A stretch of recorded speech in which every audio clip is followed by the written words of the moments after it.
Bonjour à toutes et à tous, bienvenue sur Misscom, je suis Claire Négrier, révélatrice de personnalité d'entreprise. Je vous retrouve aujourd'hui jeudi pour le Chronocom, une chronique qui normalement optimise graphiquement ou rhétoriquement une communication que vous m'envoyez, et quand j'en ai pas, eh bien c'est une explication sur les supports de com. Ça tombe bien, aujourd'hui on voit dans la thématique de la semaine quels outils pour une bonne visibilité. Donc bienvenue à tous, si vous avez des questions, je vous invite à les noter en commentaire, et même si je n'y réponds pas aujourd'hui, j'en profiterai pour y répondre demain. Bonjour Sylvain, bienvenue à toi. Donc on l'a vu au cours des derniers lives, la visibilité c'est vraiment ce qui vous permet de vendre, ce qui vous permet d'être visible aux yeux de vos acheteurs, de vos potentiels clients. Sans visibilité, en fin de compte, bah oui, il n'y a pas de risque de bévue, il n'y a pas de risque de bad buzz, mais en même temps, il n'y a pas de risque qu'on vous achète quoi que ce soit. Donc le principe est simple, c'est avoir une visibilité efficace, comme on a pu le voir dans la précédente vidéo, mais d'avoir une bonne visibilité de sa marque, de son entreprise, aux yeux des gens, et donc au bon endroit, pour avoir toute cette notion d'efficacité. C'est-à-dire qu'on ne va pas non plus sélectionner des outils de communication qui ne vont pas être en lien ou en phase avec son domaine d'activité. Je vous donne un exemple, même si ça commence à venir un peu plus, dans tout ce qui est domaine médical, à proprement parler, très peu sont présents sur Facebook, puisque déjà, d'abord, ils ne sont pas forcément en B2C, ils vont être plus en B2B, mais également parce que c'est pas quelque chose qu'on a envie de voir sur Facebook. Les problèmes de santé, là, Facebook permet de fuir son quotidien, d'avoir quelque chose à base de divertissement, de liens familiaux ou amicaux, mais en aucun cas on a envie de parler de problèmes de prostate, ou que sais-je. Voilà, je donne des trucs un peu fun quand même, histoire de vous faire sourire, mais c'est vraiment pour vous donner cette idée-là. Donc oui, forcément, les supports de communication vont avoir un impact, votre choix des supports aura un impact, même si elle est stratégiquement bien étudiée, sur votre visibilité. Et on a pu le voir, la visibilité, ça inclut vraiment de nombreux domaines, c'est pas uniquement être visible. Alors quels sont les outils à votre disposition pour travailler sur cette visibilité? Donc la première chose et le premier point à avoir en tête, c'est que vous êtes votre outil, votre meilleur outil pour votre visibilité. Et quand je dis vous, c'est vos actions, c'est votre personne, c'est votre attitude, c'est votre... pas silhouette, parce que ça, le physique, on n'y est pas, mais la tenue vestimentaire, voilà, c'est ça que je voulais dire.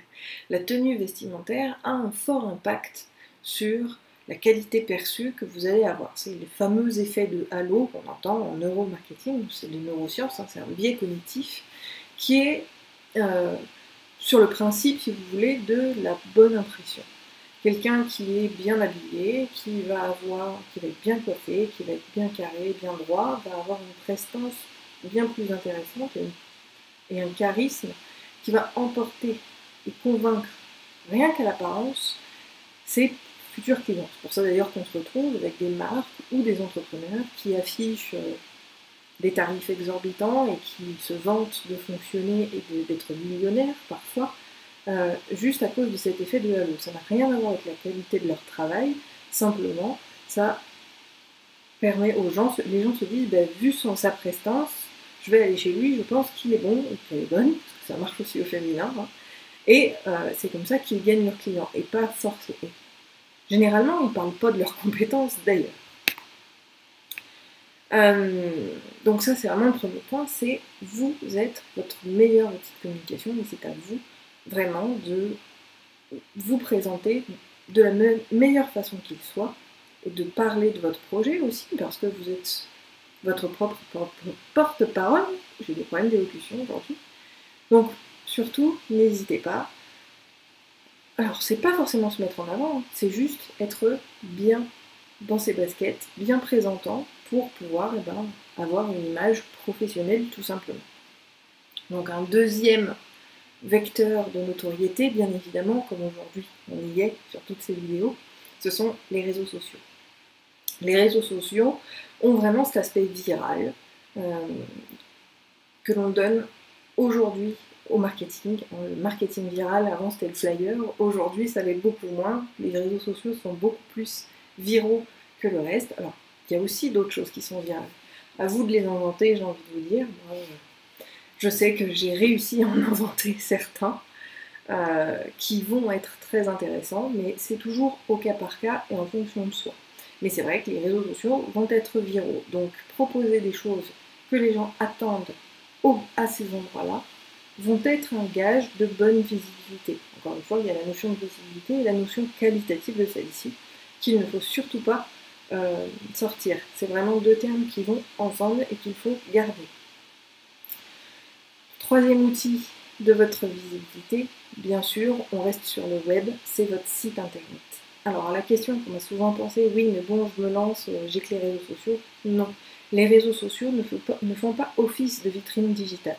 Il faut impérativement un site au nom de votre entreprise, même si c'est qu'une seule page qui va présenter votre projet, qui va présenter les 3 produits que vous allez faire, une mini-bio, peu importe.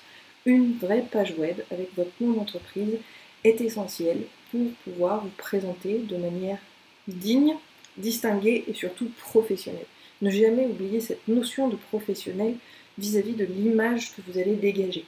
Après, on peut être pro et on peut se lâcher, c'est un peu ce que je fais justement avec Miscom, mais comme je le dis, j'ai 10 ans d'entrepreneuriat derrière moi, j'ai 10 ans de clientèle, j'ai 10 ans de visibilité sur mon autre marque qui est NCNcom. J'ai eu 10 ans pour convaincre les gens de mes compétences, qui va permettre à tous ceux qui me trouveraient aujourd'hui sur Miscom, eh bien, de juger de mes compétences par rapport à leur propre projet. Donc vraiment, restez vous-même, oui, mais gardez toujours un esprit professionnel vis-à-vis de ce que vous faites. Donc le site web va y répondre également beaucoup. Ensuite, on va être aussi sur tout ce qui va être offline, tout ce qui va être papeterie, d'accord? Même si la carte de visite aujourd'hui, j'ai tendance même à la mettre pas en suspens, mais en arrière-plan, parce que, comme je l'ai écrit dans mon article, faut-il encore que ce soit un support de communication pertinent? Là encore, la pertinence des supports va venir travailler sur votre visibilité, mais vous aurez par exemple les plaquettes. Les plaquettes sont encore très très demandées, sont un gage de qualité, surtout en B2B et pour tout ce qui va être des métiers du bien-être de la personne. Tout ce qui va être autour de la personne.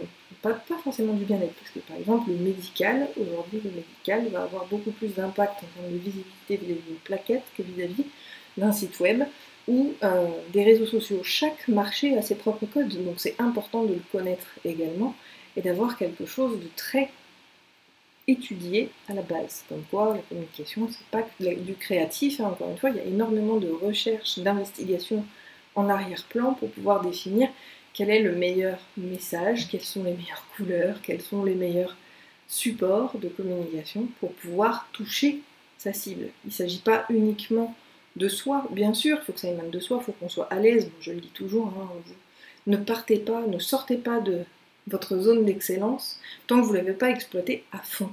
D'accord? Moi, je me suis mise au live 10 ans, enfin pas 10 ans, puisque les lives ont commencé en janvier 2018. En janvier 2018, j'ai créé Miscom parce que j'avais besoin de partager mes compétences, j'avais besoin de proposer aux entrepreneurs de démarrer sur le bon pied avec des bonnes stratégies, avec des bons réflexes de marketing qu'ils ne connaissent pas et qu'ils n'ont pas. C'est aussi pour ça que j'ai créé mon organisme de formation, parce que j'ai besoin de transmettre ces notions-là, parce que finalement, si on regarde bien, il y a énormément d'entrepreneurs qui mettent la clé sous la porte, et c'est pas par un manque de travail, c'est pas par un manque de compétences dans leur domaine, mais c'est souvent un manque de marketing. Et comme je le dis, le marketing aujourd'hui, c'est fourre-tout, mais c'est un manque de visibilité et de cohérence dans leur communication vis-à-vis de leur métier. Et en général, la dimension professionnelle est importante là-dedans. Donc les supports de communication qui vont pouvoir vous aider, c'est tout ce qui va être institutionnel finalement. Tous les supports de communication institutionnels seront là vraiment pour vous aider à développer cette fameuse visibilité. Et je suis désolée de le dire, on a un bad buzz en ce moment d'un petit gars là qui roule dans ses voitures, hein, je ne sais pas si vous l'avez vu. Malgré tout, c'est justement quelque chose qui ne correspondra pas à cette fameuse image de marque et au développement d'une certaine notoriété. Oui, ça fait le buzz, ça fait beaucoup rire. J'avais envie de le défendre aussi parce que quelque part, ce qu'il fait, Ça fait le buzz, donc il gagne énormément en visibilité. On a le fameux effet de halo en biais cognitif qui est largement travaillé vis-à-vis de sa campagne à lui. Et de toute façon, ça va marcher. Aujourd'hui, et malheureusement, et ça fait partie d'un article que je suis en train de mettre au point, il y a beaucoup d'entrepreneurs qui ne sont pas compétents, mais qui sont d'excellents produits marketing à eux-mêmes et qui gagnent leur vie parce qu'ils se vendent très bien. Mais ça ne veut pas dire que derrière ça suit, il y en a beaucoup. Il y a beaucoup malheureusement de clients qui vont être déçus, qui vont mettre des milliers d'euros dans des accompagnements, dans des oui, si, des accompagnements, il n'y a pas d'autre terme, des produits digitaux, on va dire, mais qui ne leur correspondent pas, qui sont des vraies usines à gaz, et qui finalement vont perdre leur argent là-dedans. Après, c'est une histoire de buzz. Alors je regarde, il est magistral ce mec, et si c'était fait exprès comme Nabila. Il y a de grandes chances pour que ce soit le cas, et c'est simplement pour toucher ceux à qui il s'adresse. Il y a des gens qui vont trouver ça sympa, il y a des gens qui vont trouver ça... Enfin voilà, le côté affectif va se développer et c'est comme ça qu'il va gagner des clients. Et rassurez-vous, il en aura parfaitement. Parce que c'est l'effet de halo, parce qu'il y a plein de raisons pour lesquelles les gens vont vers des gens qui s'affichent comme ça. Et le fait, et c'est exactement ce qui se passe en marketing politique notamment, et on le vit aujourd'hui vis-à-vis de notre crise, plus il y a de gens qui le trouvent génial et de gens qui le trouvent néfaste et mauvais, plus on parle de lui, plus ça le crédibilise en fin de compte. Et ça, c'est de la communication politique et ça marche très très bien. Donc je sais pertinemment que plus il y aura de gens qui vont le critiquer, plus il aura des clients. C'est une stratégie imparable et ça marche. Et c'est pour ça d'ailleurs qu'il continue et qu'il fait d'autres vidéos avec d'autres voitures. Maintenant, moi, ça me fait sourire, mais j'ai envie de dire, laissez-le faire ce que lui, il a envie. Que les gens critiquent, écoutez, ça a toujours été, le monde a toujours été comme ça. Mais en tout cas, voilà, il l'utilise justement, il est son pur produit marketing. J'ai en tête, mais je ne les donnerai pas, d'autres entrepreneurs, notamment dans le marketing, qui sont leurs propres produits, mais qui n'ont aucune compétence derrière et qui gagnent très bien leur vie, juste parce qu'ils savent vendre leur image. Et c'est vraiment cette notion-là, alors moi justement, je travaille uniquement sur le marketing éthique et je vous invite vraiment à puiser dans vos ressources au niveau de la communication institutionnelle est toujours méritant, avec un personal branding qui soit cohérent avec vous-même et avec ce que vous aspirez, vraiment. Après, si lui il le fait pour le fun et s'il gagne de l'argent, mais tant mieux pour lui, c'est tout ce que j'ai à lui dire. Voilà. Sylvain, tu me dis si c'était fait exprès, donc j'ai dit oui. Il va conquérir les gens complètement perdus. Oui, mais c'est souvent ça. Et malgré tout, il y a plein de monde qui le fait. Je peux le dire parce que j'ai aucune honte à le faire.